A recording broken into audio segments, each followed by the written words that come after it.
Mungu ni mwaminifu, hata ruhusu waaminifu wake kuteseka chini ya ulinzi wake.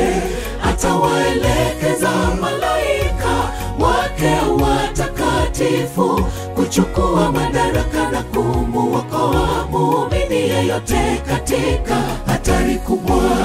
Bila kusita, tegemeeni Mungu ninyi nyote mliojidai kuwa watoto wake.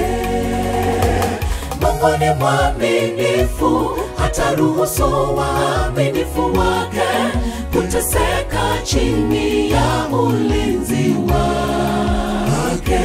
Atawaelekeza malaika wake watakatifu kuchukua madaraka na kumuokoa muumini yeyote katika hatari kubwa. Bila kusita, tegemeeni Mungu ninyi nyote mliojidai